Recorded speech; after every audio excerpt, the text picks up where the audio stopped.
세 가지의 이야기가 있는데 이게 다 사랑 이야기입니다. 첫째는 과부 시어머니를 애틋하게 사랑하고 섬기고 돌봐주는 젊은 청상 과부의 사랑 이야기. 또 하나는 자상하고 배려할 줄 알고 도울 줄 아는 한 남자와 결혼하게 된 여자와의 그 사랑 이야기. 또 하나 이야기는 이 가련한 시어머니 과부, 두 며느리 청상 과부, 미래도 없고 대책도 없는, 가련하기 짝이 없는 일개 가족이 완전히 망해버리는, 그것도 외국에서, 의지할 것 없는 외국에서 돈도 다 떨어지고 경제적으로도 모든 면으로도 가련하게 되어버린 이들과 엮어지는 하나님의 사랑 이야기. 크게 이 세 가지의 사랑 이야기로 눕기가 기록되어 있습니다. 그렇기 때문에 여러분들은 출애굽기도 읽으시고 눕기도 읽으시면 바로 모세오경이 끝난 다음에 중요한 부분들이 있죠. 사사기도 되어지고, 그런데 그 사이에 끼어져 있는 눕기가 있습니다. 그리고 이 눕은 지금 모압 사람, 베들레헴에서 떠났던, 외국으로 이민 가서 살았던 그 지역이 바로 모압인데 모압 여인입니다. 그런데 모압 여인을 통해서 이제 예수님이 탄생하게 됩니다. 보통 이야기가 아닙니다. 이 사랑 이야기는. 자, 이 사랑 이야기 속에 담겨져 있는 하나님의 뜻들과 거기서 내포하고 있는 우리가 알아야 될 교훈과 우리에게 주는 도전이 있습니다. 바로 이 부분들을 깨닫게 하는 거고, 우리뿐만 아니라 또 이스라엘 백성들이 깨달아야 될, 믿는 자들이 깨달아야 될 그런 기가 막힌 도전을 주고 있어서 이 눕기 조그마한 이 분량이 거기에 포함되어 있습니다.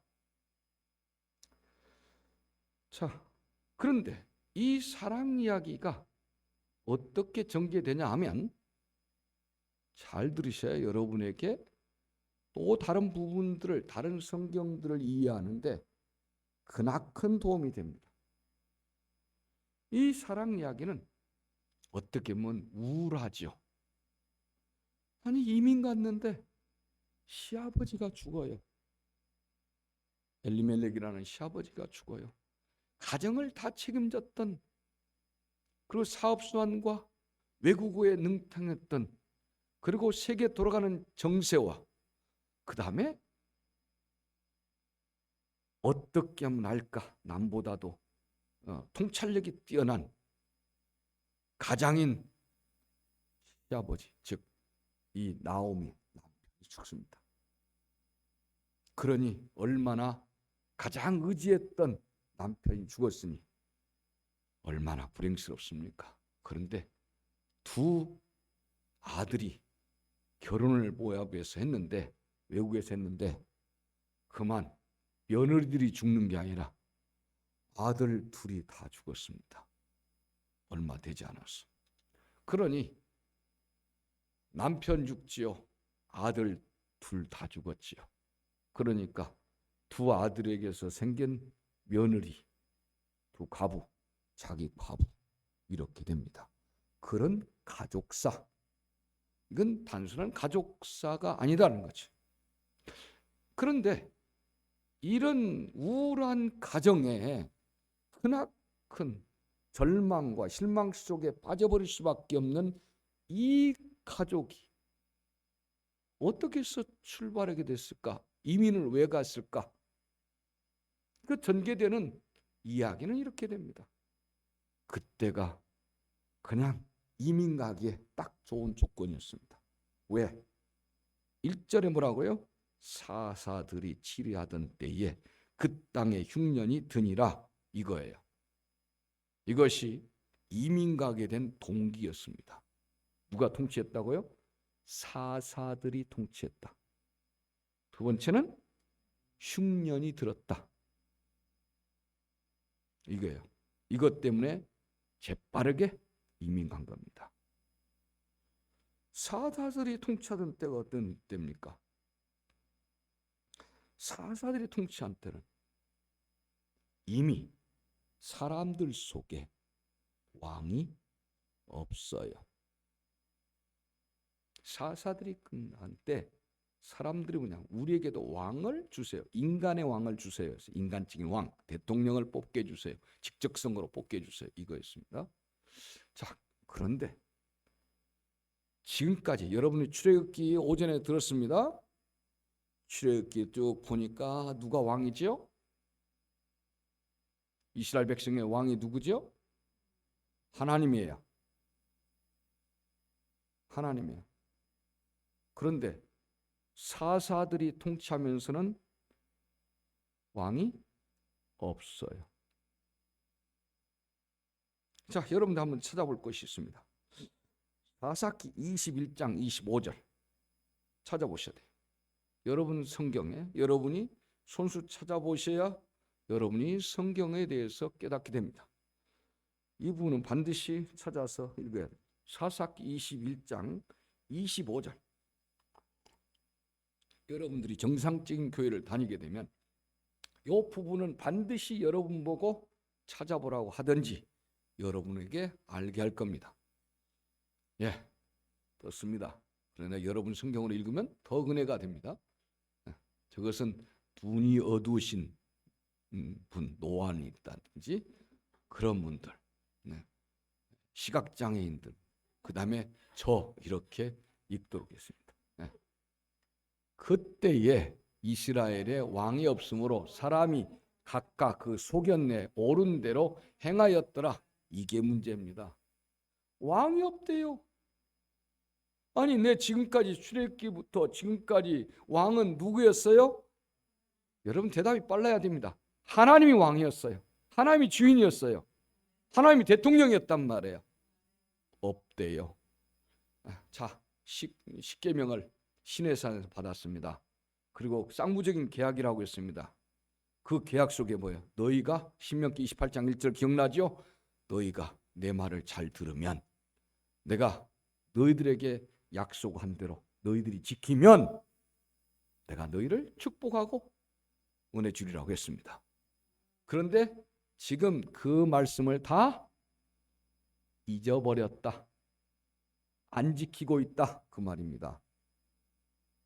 그래서 이제는 누구 맘대로 살아요? 자기 맘대로, 자기 각각 자기 소견대로 필요한 데 지워버린다. 각자 자기가 뭐 이렇게 해도 괜찮겠지 뭐 신앙생활 이렇게 해도 괜찮겠지 뭐. 순종할 것이 없어요. 따르지도 않고 이렇게 하면 어때? 저렇게 하면 어때고 꼭 뭐 오후 예배 가고 수예배 가야 돼? 뭐 그럴 필요가 없잖아. 각자 자기들 생각대로 하더라는 거죠. 원칙도 없고 근거도 없고 말씀도 없이 살더라 그거죠. 말씀이 있다는 말은 하나님의 말씀 따라 그대로 한다는 거죠.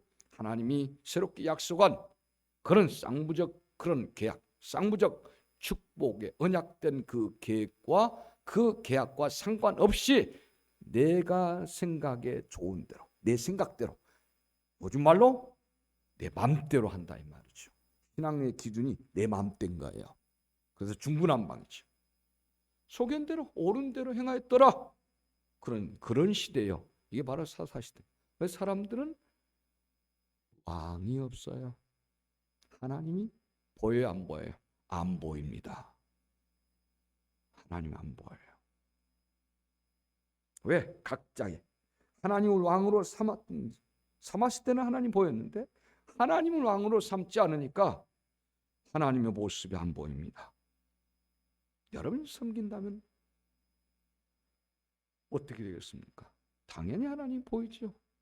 그러니까 제멋대로 신앙생활을 하고 있더라. 더 쉬운 말로 하면 엉망진창으로 신앙생활들을 하고 있던 그 시대. 그러니까 신앙이 완전 엉터리인 시대가 되었다, 그 말입니다. 그러면 자동으로 하나님의 축복과 은혜가, 열매가 따라오는 것이 아니라 거기에는 당연히 이런 것들이 따라오죠.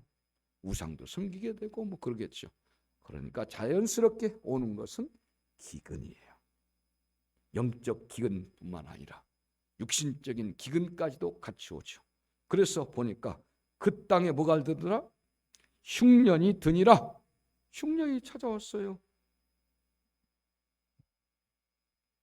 하나님을 왕으로 모시고 살지 않았다, 그 말이에요. 자기가 최고인 거예요, 자기가. 여러분 가정도 어떤 가정이 행복한 가정이에요? 돈 잘 버는 가정, 큰 집에 사는 가정, 큰 아파트 방 2개, 3개씩, 하나씩 화장실 하나, 방 하나씩 끼고 사는 그 집이 행복한 가정이 아니에요. 그 집이 갖춰진 가정이 아니라고요.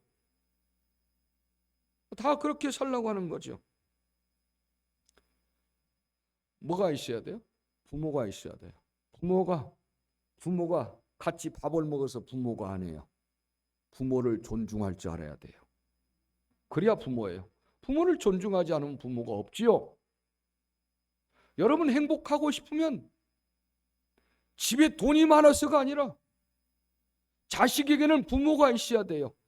우리 부모는 무식하고 고집 세고 뭐 그냥 자기 맘대로 하려고 하고 TV도 아주 리모컨 혼자 가지고 다 하고 있고 에어컨도 아버지 혼자 다 가지고 있고 아버지는 고집불통이고 그런데 뭔 아버지를 그래서 불행한 거예요.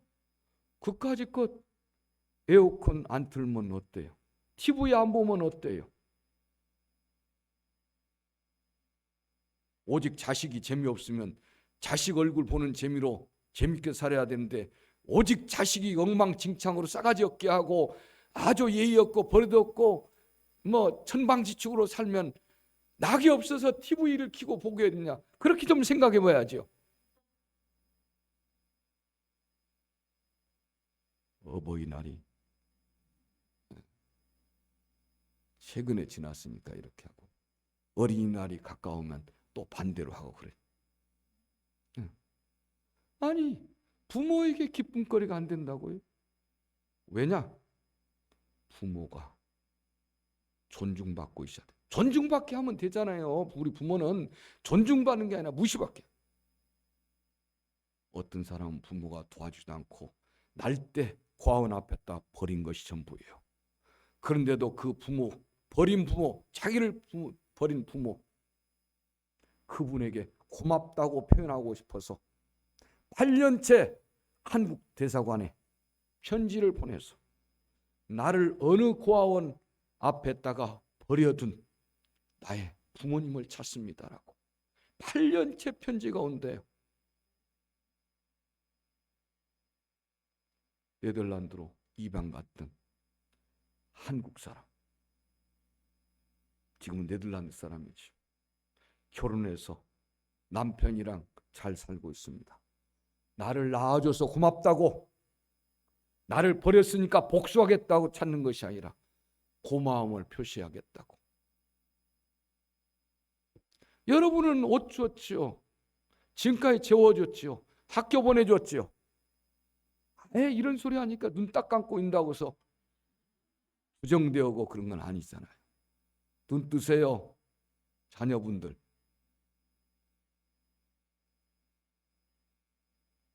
그 8년째 그 사연이 한국 외무부로 오고 있다는 거예요. 그러니까 그걸 네덜란드 대사관에 계속 보낸 거예요. 나를 낳아준 부모를 찾고 싶다고. 그게 자기가 어느 고아원에 버려진 그래서 고아원에서 데려다가 그 다음에 입양 보낸 거죠. 자, 부모가 있을 때 행복하죠. 그럼 부모가 있을 때 그 사람들은 행복이죠. 근데 내가 부모를 준치같이 생겨도 소중히 여길 수 있는 거. 등이 굽고 나한테 해줄 것이 하나도 없고 오히려 내 밥 먹고 사는 부모라도 내가 소중히 여길 줄 아는 것, 존중할 줄 아는 것. 그때 그 가정은 행복하게 되는 겁니다. 이 집은 엘리멜렉이 죽었습니다. 불행입니다. 불행해요. 우리는 하나님이 이처럼 계시라 행복해집니다. 왕이 있어야 되는데 왕이 없습니다. 바로 그거예요. 왜 흉년이 때가 됐습니까? 여러분, 특별히 이 혼돈의 시대에 흉년까지 다가오니까 이 엘리멜렉, 이 나오미 가정은 이민 가방을 싸게 됩니다. 그래서 상당히 지체가 높은 그런 엘리멜렉이고 베들레헴에서 아주 잘 나가는 집안이에요. 그러니까 외국어도 능통하고 외국 사람, 외국 문화 잘 알아요. 그래서 딱 가방 싸서 온 식구가 4명이서 이민을 갔습니다. 보세요. 이민을 딱 갔어요. 갔는데 죽었죠. 그런데 여기 간 이야기를 해야 돼. 왜 흉년이 만나냐? 심각하지요. 베들레헴이라는 곳은 넘치는 곳이고 베들레헴은 특별히 예수님이 태어난 곳이고 베들레헴은 유명한 곳이에요. 뭘로? 그 팔레스타인 지역, 그 지역에서는 유일하게 흉년이 들지 않는 곳이고 가장 농작물이 풍성하게 잘 된 곳이 바로 베들레헴입니다. 그래서 베들레헴의 원뜻이 떡집이란 뜻입니다. 떡집. 예수님은 영혼의 떡을 나눠주는 그런 떡집. 그리고 실제적으로 거기는 어느 지역이, 어느 지방이 흉년이 들어도, 기근이 들어도 거기는 농작물이 잘 되는 아주 그 풍작을 이루는 곳이 바로 베들레헴입니다. 그런데 베들레헴이 흉작이 됐다. 심각한 거죠. 그러면 전 이스라엘 지역은 다 이 기근에 빠졌다 그 말이에요. 절대 흉년이 들지 않는 이 동네가 그렇게 됐다. 자, 우리 영혼의 양식, 우리 영혼의 떡을 공급해 주신 분이 예수 그리스도가 그곳에 나셨는데, 자, 이것도 여러 가지로 공급해 주는 곳이에요. 그런데 공급지가 말랐어요. 예수님이 없지요. 자, 그런 때입니다. 이 혼돈 때에, 그리고 흉년이 들 수 없는 그런 것, 흉년까지 겹쳐서 들으니까 경제적으로, 영적으로, 사회적으로 아주 더 혼란스러운 때, 이때의 사람들은 더 영적으로 어둠에 깊이 빠져버려요. 더 영적으로 어두워졌죠. 그때 하나님은 등장하십니다. 하나님은 등장하세요. 하나님이 등장하셔야 드디어 소망 이야기가 나오기 시작합니다. 어둠 속에서도 일하시는 하나님, 즉 절망과 낙심과 혼란과 혼동 속에서 일하시는 하나님, 도우시는 하나님, 역사하시는 하나님, 이런 흉년의 때에서도 여전히 일하시는 하나님의 사랑 이야기를 펼쳐가고 있는 것이 느낍니다.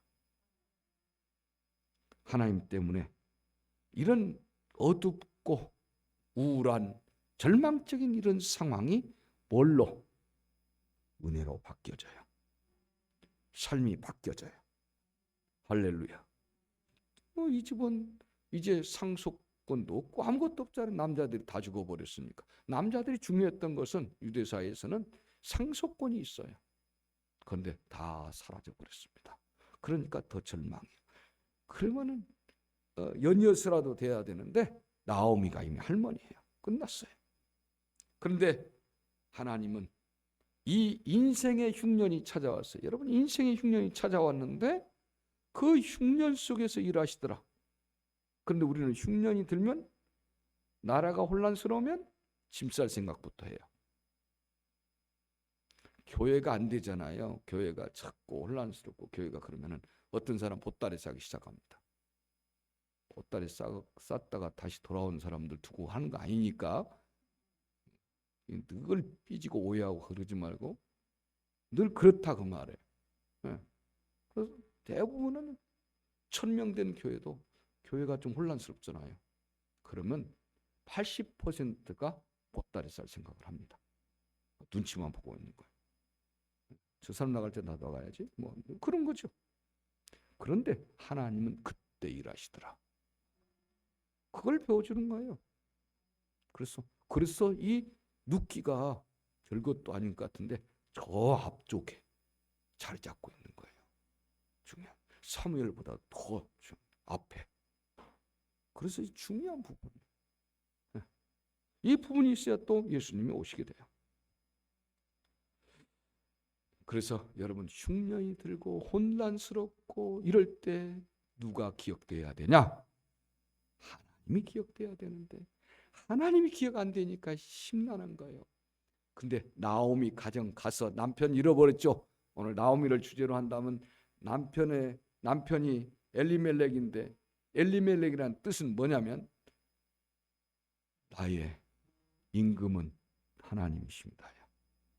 하나님은 나의 임금님이시다. 하나님이 나를 다스리십니다. 이런 뜻이 엘리멜렉이 엘이는 하나님이에요. 그런 뜻이에요. 그런데 이름도 얼마나 멋있어요. 그런데 하나님이 엘리멜렉을 다스리도록 돼 있는 그 이름인데 이름대로 안 살잖아요. 자기가 자기를 다스려서 멋대로 결정하고 해버린 거예요. 그래서 가방 싼 거예요. 네. 나오미는 하나님께 기쁨과 은혜를 드리는 사람이에요. 그런데 이 가정이 아주 눈치 빠르게 지식과 통찰력을 이용해서 착 차고 나갔지요. 그런데 웬걸 쫄딱 망해가지고 돌아와서 보니까 베들레헴 사람들 그렇게 기근 중에서도 보니까 다 지키고 다 살고 있어요. 자기만 쫄딱 망하고 나오미 나중에 늙어서 올 때 갈 데 없어 돌아오는데 남편 죽고 두 아들 죽고 젊은 청춘 과부 며느리 둘 중에 하나는 남겨놓고 하나는 끝까지 따라오겠다고 해서 데려온 것이 누시예요. 그런데 하나님은 놀랍잖아요. 나오미가 언제 기억하냐? 남편 잃어버리고 두 아들 잃어버리고 다 놓쳐버리고 기대가 다 깨져버리고 그때쯤 하나님이 딱 기억됐어요. 이거 아멘할 얘기라니까. 할렐루야. 이때도 안 나면은 끝난 거예요. 하나님이 생각났어요. 하나님이 생각나니까 눈물이 나네요. 하나님이 생각나니까 눈물 나고 내가 어떻게 하겠다? 하나님께 돌아가야겠다. 나의 피난처요. 내가 갈 곳은 하나님 품밖에 없어요. 다시 돌아온 거예요. 그래서 아무것도 없이 생거지가 돼가지고 갈 때 돈 다 싸들고 갔는데 재산 팔아서 아니 돈 다 없어지고 남편도 없어지고 두 아들 없어지고 동네 사람한테 올 얼굴이 안 된 거예요. 그래도 하나님이 기억되니까 왔어요. 고향으로 돌아왔어요. 너무 부끄러워요. 쫄딱 망해서 미국 가서 이민 가서 잘 돼가지고 성공해서 오리라고 생각했는데 그때 입고 간 옷도 더 남루해준 채 돌아와서 무슨 면목이 있습니까? 돌아와서 사람들 없을 때 어느 헛간집이라도 들어가려고 했는데 사람들이 알아본 거예요. 나오미가 왔다. 하나님의 기쁨이 되는 나오미. 그러니까 나를 나오미라고 하지 마라. 나는 내 인생에 쓰디쓴 사람이다. 나를 그렇게 불러다. 어디 가서 품앗이 하나도 할 수 없는 늙은 몸입니다. 할머니 과부와 청상 과부가 청상 과부의 눕고 함께 지냅니다. 그런데 얼마나 애틋한지. 여기다가 부룩한 아니지만 그래도 뒤집어 쓰고 시어머님, 어머니 백성이 나의 백성이고 어머니가 섬기는 하나님이 나의 하나님이고, 어머니가 말씀하신 대로 어머니는 나의 친어머니입니다. 내가 그러니 어머니가 하자는 대로 하겠습니다. 그래서 시어머니가 하자는 대로 오늘은 어느 집으로 이삭을 주우러 가면 되겠습니까? 높은 지대에 사니까 저 집으로 가봐라. 저 논으로 가봐라. 저 밭으로 가봐라. 그러면 갑니다. 동네 사람이 알아요. 저 불쌍한 두 과부 불쌍한 거 하니까 사람들이 일하다가 이삭을 조금씩 던져요. 그거 이삭 죽기에. 그러다가 그거 이고 가서 집에 가서 그거 일일이 비벼서 그걸로 시어머니 밥 해주고 또 그 다음날 가서 그렇게 하고 이렇게 할 수 있겠어요? 웃기만 하고 아멘이 없습니다. 그런 시어머니 벌써 버렸지요. 그러니까 여러분은 그 위치 못 가지요. 성경에 끼어들 수 있는 조로의 기회인데 여러분들 이름 들어가기는 어려울 것 같아요. 자, 이런 나오미, 그 나오미를 섬기는 이 며느리 룻, 이런 이야기가 이제 계속됩니다. 그래도 이 며느리는 참으로 그 고백이나 그 마음 씀씀이가 너무 멋있고 너무 훌륭합니다. 그래서 우리에게 말씀하시죠. 우리는 여러 가지 어려움을 만나면 어떻게 하려고 그래요? 도피하려고, 도망치려고 합니다. 도피하면 안 돼요. 근데 도피하고 싶어요, 누구든지. 신앙적으로 여러분은 반응해야 됩니다. 어려움을 만나죠. 우리의 반응은 영적으로 해야 돼요. 신앙적으로 해야 돼요. 흉년이 들었어요? 반응을 신앙적으로 해야 돼요. 하나님이 기억나야 돼요. 도피함으로 해결되는 것이 아니라는 거예요. 도피했던 그 사람만 다 잃고 돌아와 보니까 자기들이 제일 한심한 거예요. 이런 것밖에 없어요. 여러분들 세상 사람은요, 어려움 만나, 가정이 어려움 만나 가장 떠나려고 그래요. 도피하는 게 아니에요. 여러분 회사가 어려우면 회사 제일 먼저 짐 싸고 나가려고 그러죠. 러시아에서 한국 회사들이 잘 나간 거 여러분 아시잖아요. 왜 그럴까요? 러시아 그때 IMF 만났을 때 한국한테 돈 꽤 끼워가는 거는 하나도 못 줬어요. 그리고 엉뚱하게 명태, 뭐 북어 이런 걸로 하다가 여러분 아시잖아요. 한때 뭐 북어 막 이렇게 잔뜩 싼 적이 있었어요. 소련서 뭐 그냥 잔뜩, 아니 차관을 빌려갖고 우리 못 갚아요. 그러고는 소련서 준 게 아니 고기 말린 거 그거 주는 거예요. 동태 같은 거 뭐 주고, 응? 나중에 보니까 다 썩어 빠진 뭐 배 주고, 그 다음에 별로 공중에 올라가면 잘 떨어지는 헬리콥터 주고 뭐 이런 거예요. 그러다가 섞어서 온 것이 미사일 같은 것이 섞여서 온 거예요. 그것을 기반으로 해가지고 야매로 기술을 배워서 지금 현무 같은 미사일을 하잖아요. 네. 근데 그때 어려우니까 다른 나라들은 소련에서 다 떠났어요. 러시아에서 다 떠날 때 한국의 기업들은 남아 있었던 거예요. 네. 초코파이도 남아 있었고 현대도 남아 있었고 삼성도 남아 있었던 거예요. 그랬더니 러시아 사람들이, 한국은 의리를 지킨 사람들이 우리가 어려울 때 있어. 그래서 현대한테 다 열어줘서 현대한테 열어주니까 일본 차가 안 팔려버린 거야. 그래서 러시아에서 지금 제일 잘 나간 회사가 현대차잖아요. 그리고 삼성 것 전부 다 전자제품 쓰잖아요. 걔네들은 갤럭시 쓴다고요. 애플 안 쓴다고요.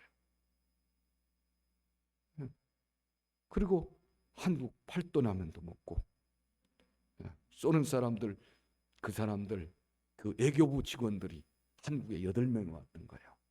전날 밤에 초코파이 5상자 해봐야 얼마나 됩니까? 호텔에다가 5상자씩 준 거예요. 한 사람당. 그 2만 원도 안 되는 거 5상자 줬더니 감동받아가지고 그 다음날 회의하는데 나 만사 오케이가 됐다는 거잖아요. 이게 비하인드 스토리예요. 실질적으로. 그렇게 초코파이가 잘 팔리고 최적이랍니다. 그리고 꼰대 커피 잘 팔고. 네.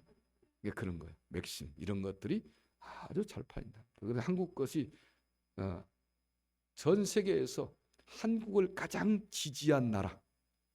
한국을 어떻게 보느냐? 한국은 제일 좋은 나라다. 소련에서 러시아에서 조사하면 한국은 80%가 나온답니다. 네. 미국보다 2배 높아요.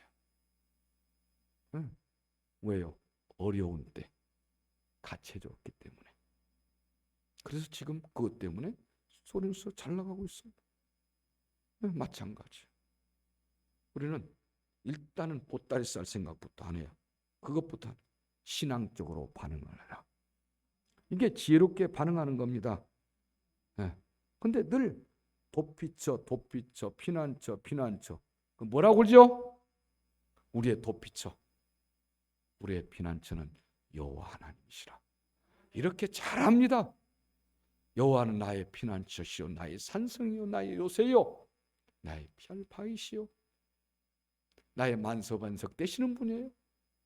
그렇게 말은 잘하고 잘 외우고 있지만 신앙적인 반응이 안 나고, 몰라, 나 그런 거 외운 적도 없고 들은 적도 없어, 나 모압으로 갈래, 이민 갈래, 이렇게 되버린 도피한 거예요.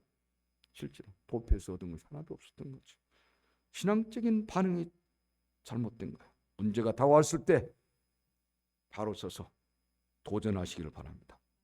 뭘로? 반응으로. 신앙적인 반응으로. 여호와는 나의 피난처십니다. 나는 신앙으로 반응하겠습니다. 엘리멜렉의 가정에 이 비극은 바로 반응에서 틀려버렸습니다. 혼돈스럽고 신앙적으로 혼돈스러운 시대가 되어버렸고, 그 다음에 흉년이 찾아왔을 때 어떻게 반응하냐? 영적으로 반응하라. 신앙적으로 반응하다. 이것을 놓쳤던 것입니다. 그런 신앙적인 반응이 뭡니까? 바로 결론으로 가야겠습니다. 나머지 떼어먹고라도 뭡니까? 신앙적으로 반응한 게 뭡니까? 주님이 나의 주인이십니다. 주인이 있는데, 그분이 떡집인데 내가 뭘 걱정합니까? 내가 베들레헴에 있는데 떡의 근원이 주님이신데 나는 이 길을 가겠습니다. 나는 신앙적으로 반응하겠습니다. 주님을 왕 삼고, 우리 가정은 주님을 왕 삼고 주님 앞에 가겠습니다. 이거지요. 주님 앞에 왜 이런 고난이 우리 가정에 있고 내게 있습니까? 하나님을 떠나게 되면 자동으로 나타납니다. 하나님을 떠나면 뭘 택했다는 거예요? 세상을 택했다는 거잖아요. 세상은 고난과 고통을 해결해 주는 것이 아니에요. 세상은 거기까지 가면 또 피난처를 이야기해요. 또 피난해, 또 도피하세요. 여기서 도피하세요. 여러분 이를 만나면 어떠죠? 바람 쐬러 가자. 바람 쐬고 오면 머리가 덜 아파요, 더 아파요? 바람 쐴 때만 덜 아파요. 그런데 바람 쐬고 오면 더 아파요. 카드 값은 누가 갚고? 여러분 바람 쐬러 갈 때는 내가 강릉을 가요. 강릉을 가면 톨게이트비는 누가 냈고? 카드가 냈고. 휴게소에서 밥 먹는 건 누가 냈고? 카드님이 냈고. 뭐 사 먹는 거 누가 냈고? 카드님이 냈고. 나중에 카드님이 임금대에서 쫓아옵니다. 한 달 후에 내세요. 머리 더 아파요. 깨지게 아파. 효과는 하나도 없고. 세상은 문제를 만나면 도피하세요. 도피했어요. 도피했는데 도로 마찬가지잖아요. 또 도피하세요. 그래서 세상은 다 도피처럼만 돌아다니는. 그래서 여관들이 잘 돼, 호텔들이 잘 되고, 그리고 관광지가 잘 되는 거예요. 다 도피자들. 예. 우리는 그런 도피자들이 아니라 이 땅의 필그림 순례자로 살아가는 겁니다. 할렐루야. 그런 목적지가 있는 사람들이요. 도피자들은 없어요. 불안해요. 여전히. 세상에서는 여러분에게 도피처를 이야기할 겁니다. 태양이 이렇게 있는데, 여러분이 이 세상은 지금 한국만 살아봤죠. 저도 못 가본 곳이 있어요. 북극을 못 가봤어요. 북극 왜요? 곰 좀 만나려고. 북극의 곰들도 다 굶어서 죽어가고 있고. 남극 못 가봤어요. 생명을 내놓고나 가야지. 북극, 남극은 특징이 춥다는 거죠. 남극 가려면 어디야? 저 아르헨티나나 브라질 끝에까지 가야죠. 그래서 가야 돼요. 그렇지 않으면 뉴질랜드 쪽에서나 그쪽에서 출발하셔야 됩니다. 그래야 남극에 쉽게 접근할 수 있어요. 도피하시려면 글로 가세요. 그 다음에 북극으로 가려면 여러분 아시죠? 루트를 핀란드에서부터나 출발하세요. 노르웨이나 그쪽 가가지고 고등어 한 마리 잡아먹고 그 다음에 출발하시면 돼요. 그 다음에 시체는 오랫동안 썩지 않고 있을 거니까, 얼어 있을 거니까. 그런 도피처가 무슨 필요가 있냐? 그건 의미가 없어요. 그럼 왜 그렇게 춥습니까? 남극과 북극은 왜 추워요? 태양에서 멀어서. 적도는 왜 이렇게 더워요? 태양이 바로 위에서 비치고 있어서. 우리는 38도죠. 북이 38도. 태양이 약간 이렇게 해서 추분과 충분히 있어요. 그래서 사계절이 있어요. 적도에는 없어요. 한 적도에는 태풍도 없어요. 그게 좋으세요? 패션이 발달하려면 사계절이 있어야 패션이 발달한대요. 그래서 저 뭐 파피뉴기아나 뭐 태국이나 뭐 그런데 이게 사는 사람들 있잖아요. 그런 패션이 발달할 수가 없어요. 희한한 거 있죠. 얼룩덜룩하고 이만큼 있고. 절대 위에 와이셔츠를 바지가랑에다가 집어넣는 법이 없어요. 통째로 있는 거죠. 패션 발달 못합니다. 근데 우리나라는 참 얼마나 좋으니 지중해성 기후가 됐지만 봄, 가을, 여름, 겨울 또 있어요. 하여튼 이렇게 사계절이 뚜렷하게 있으면서, 그러니까 그 계절에 맞는 문양, 무늬, 색상 이런 것들. 그러니까 하지요. 패션 전공해가지고 적도로 가면 굶어져. 그리고 북극 가실래요? 거기는 무조건 돼지 가죽이든 소 가죽이든 양 가죽이든 뒤집어 쓰고 다니는 것인데, 무슨 그 어닝 있잖아요. 그런 거나 뭐 이글루에서 사는 그런 거나 있는데 그게 무슨 패션이 발달해요. 그러니까 패션 공부도 우리나라 사람이 하면 좋고, 우리나라 사람은 다양하게 사계절 제품을 할 수 있어요. 옷 장사도 한국에서 해야 되고, 한국 사람이 만들어야 옷 장사 제대로 할 수 있는 거잖아요. 그런 좋은 데를 두고 어디를 가시겠다고? 사람들이 이민 갔다가 돌아오고 싶은데, 많은 사람들이 돌아오고 싶은데 못 돌아와요. 이민 갔을 때 그 옷밖에 없어서 새로운 옷을 못 사가지고 못 돌아오고 있어요. 한국에 올라오면 어떤 옷을 입어야 돼요? 미국의 칙칙한 옷을 입고 와야 돼요? 여러분들이 TV에서 보는 것은 그래도 연예인들이 입는 옷들이에요. 현장에서는 그렇지 않아요. 그리고 싸구려 비비크림이라도 바르고 와야 되는데 안 되잖아, 이 형편이.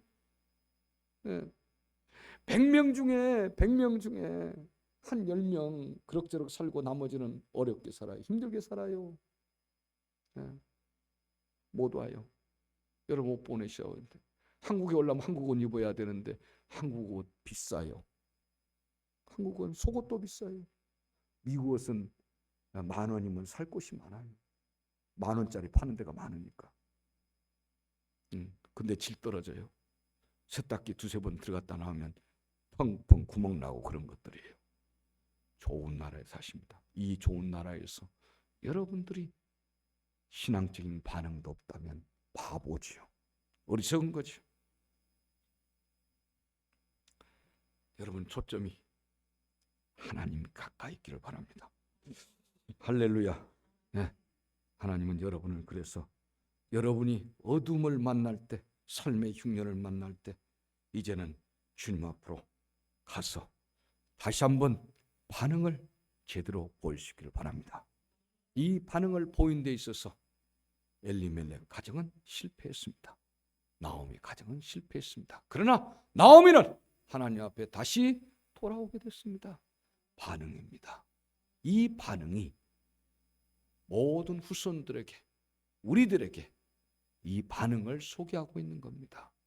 하나님의 사랑 이야기는 바로 나오미처럼 또 그의 며느리 룻처럼 하나님을 향한 반응, 신앙적인 반응, 하나님을 왕으로 삼는 그 반응, 거기에서 하나님은 다시 더 깊은 사랑의 스토리를 써내려가고 계십니다. 오늘 거기에 해당된 여러분 되기를 예수의 이름으로 축원합니다. 다 같이 기도합니다. 고마우신 하나님